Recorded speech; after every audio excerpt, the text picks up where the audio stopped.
Il paraît qu'il faudrait plus de 10 000 heures ou 10 000 répétitions pour enfin apprendre un nouveau geste ou une nouvelle compétence. Ceci est faux.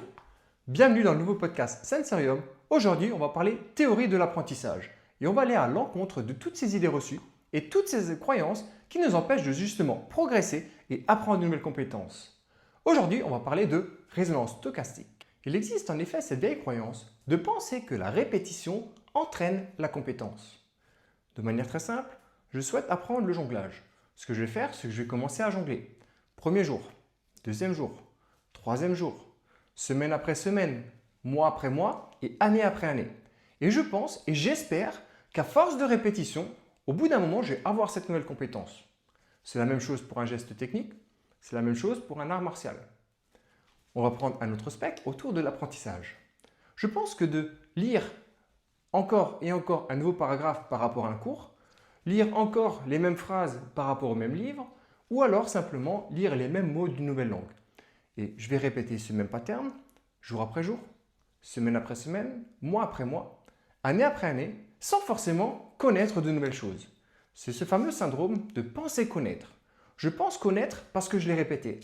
Et penser connaître est différent de connaître. Ceci peut s'expliquer très simplement. Le cerveau n'apprend pas par répétition, il apprend par friction. Il apprend par chaos et il apprend par résistance. C'est pour ça qu'aujourd'hui, on parle de résonance stochastique, qui est simplement un mot compliqué pour vous expliquer comment notre système nerveux s'adapte et progresse pour apprendre une nouvelle compétence. Ce qui est très intéressant, je ne suis pas le seul à le dire, il existe de multiples articles scientifiques qui montrent que l'entraînement par le bruit, par la résonance, entraîne des améliorations significatives au niveau de l'apprentissage et plus particulièrement autour de l'écriture, au niveau de la performance sportive, auprès d'études, auprès de footballeurs de haut niveau allemands, mais également dans la prévention des blessures. C'est-à-dire qu'on va prendre un principe, qui est celui que je vais vous expliquer tout à l'heure, et on aura à la fois des gains sur l'apprentissage, la performance physique et la prévention des blessures. Simplement car on est en train de jouer avec les mêmes règles que le système nerveux et donc la neuroplasticité. Et donc de manière concrète, comment ça se met en place? Je vous ai préparé un petit schéma ici. En revanche, il existe un invariant. L'invariant, c'est l'entraînement. On ne peut pas développer une compétence si on a les mains dans la poche et qu'on ne fait rien pour. Il va falloir pratiquer. Par contre, il va falloir pratiquer de la bonne manière. Dans ce schéma, je vous ai mis une ligne rouge juste ici. Cette ligne rouge représente simplement le seuil d'adaptabilité. C'est-à-dire à partir du moment quand le système nerveux va pouvoir s'adapter, va à nouveau se créer, va être plastique pour développer cette nouvelle compétence. Ce que je vais vous dessiner en noir, ce sera simplement le signal. Le signal, c'est l'entraînement. Qu'est-ce qu'on va faire dans l'entraînement pour pouvoir progresser et arriver jusqu'à cette ligne-là? Il existe trois possibilités. La première possibilité, c'est simplement un entraînement qui est par répétition. Donc, c'est-à-dire que je vais faire un entraînement ici, je vais en faire un deuxième ici, je vais en faire un troisième ici, un quatrième ici, un cinquième ici. On voit bien que j'ai fait mes différentes stimulations par l'entraînement. Par contre, à aucun moment donné, j'ai atteint le signal qui fait que mon système nerveux va s'adapter. Simplement, les sources de stimulation n'étaient pas suffisantes pour créer une adaptation. Et si les signaux ne sont pas suffisants pour créer une adaptation, je n'aurai pas de plasticité et ma nouvelle compétence ne sera jamais intégrée. C'est très simple, on n'est pas en train de s'entraîner pour développer une compétence, on est simplement en train de répéter une routine. Et pour cette seconde modalité, voyons un deuxième cas. Je vais faire une première stimulation à ce niveau-là, une troisième stimulation à ce niveau-là, une quatrième à ce niveau-là, la prochaine à ce niveau-là et la prochaine encore là. Cette fois-ci, on a de la stimulation, on arrive au seuil d'adaptabilité, mais notre système nerveux ne sait plus de quoi faire de toutes ces informations-là. Il y a beaucoup trop d'informations et le système nerveux n'arrive pas à s'adapter parce qu'il y a simplement trop de bruit. Dans le premier cas, il n'y a pas eu suffisamment de bruit pour créer une adaptation. Dans ce second cas, il y a eu trop de bruit, trop de difficultés qui vont entraîner une adaptation. On arrive donc à la troisième option, celle qu'on recherche à travers l'entraînement. C'est simplement stimuler le bon niveau de bruit, ce qui va nous donner une stimulation là, une stimulation à ce niveau-là, une stimulation là, une stimulation à ce niveau-là. Et en fait, cette fois-ci, par rapport aux deux autres, où avant le signal était complètement brouillé car il y avait trop de bruit, Lors de la première stimulation, il n'y avait pas suffisamment de bruit.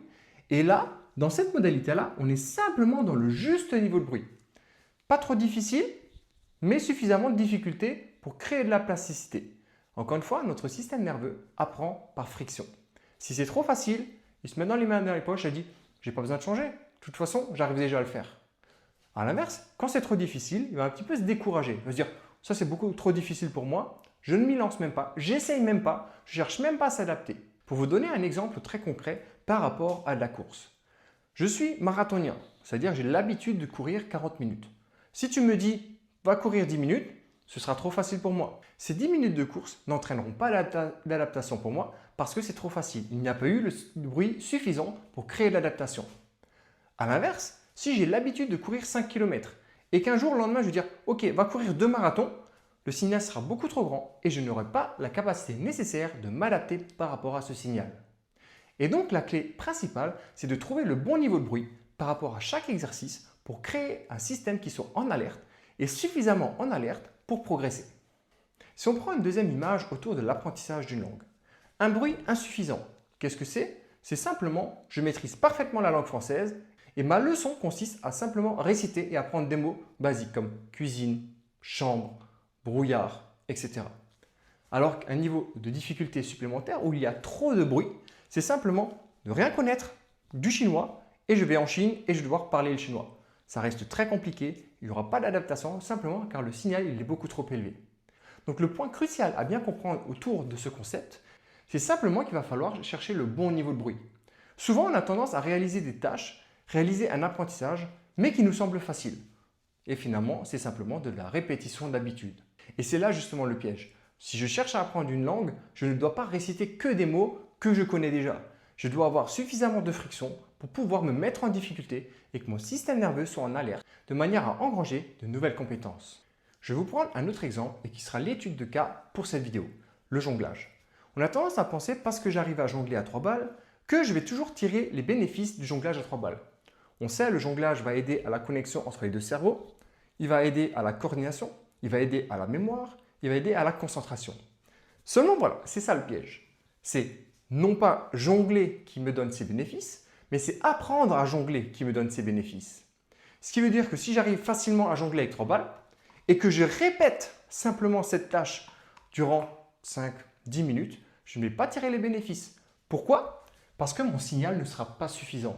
Et c'est là toute la subtilité. C'est à chaque fois, il faut progresser en donnant un signal nécessaire pour que le système nerveux s'adapte. Et pour ça, on va voir 2 règles. La première règle consiste à trouver un exercice qui va induire 70 à 80% de réussite. Je vais prendre un exemple très simple. Si j'arrive à 100% de réussite, c'est que mon signal n'était pas assez haut et donc mon système ne va pas s'adapter. Si j'arrive à 40 ou 50% de réussite, simplement mon signal aura été trop élevé et donc je n'aurai toujours pas d'adaptation. La tranche est donc de 70 à 80% des réussites. Je vais prendre un exemple avec le jonglage pour matérialiser ça. Exemple, je cherche à jongler avec 2 balles. 1, 2, 3, 4, 5, 6, 7, 8, 9, 10. 10 répétitions, je suis dans un signal inférieur à ce que je recherche et je n'aurai pas d'adaptation. Il faut que je trouve une variante qui va entraîner 70 à 80% de réussite. A l'inverse, si je fais cet exercice, 1, 2, 3, c'est tombé, je continue, 5, 7, 8, c'est retombé, etc. J'arrive sur mon seuil de 70 à 80% et il y a suffisamment de friction pour que mon système nerveux puisse s'adapter et développer une nouvelle compétence et tirer 100% des bénéfices que je souhaite avoir à travers le jonglage. Il existe une deuxième règle, la règle des 3 reps, les 3 répétitions. Le but étant de réaliser 3 répétitions qui soient de la même modalité pour ensuite passer sur notre modalité. Je vais prendre un exemple d'un exercice qu'on voit régulièrement sur cette chaîne, la convergence oculaire. Très intéressante pour la convergence, donc la capacité des yeux à travailler ensemble et la synchronisation entre les 2 hémisphères. Pour faire très simple, l'exercice en tant que tel consiste à simplement faire une convergence oculaire. Ça, c'est la modalité de base. Par contre, je sais qu'il va falloir que je fasse 3 répétitions dans une modalité et ensuite changer. Donc, possibilité, 1, 2, 3. Je peux changer d'angle. 1, 2, 3. Je peux augmenter la vitesse.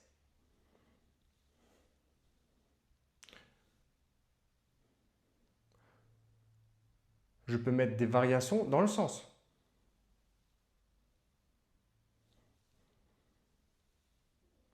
Je peux également réaliser une rotation de la tête et réaliser le même exercice.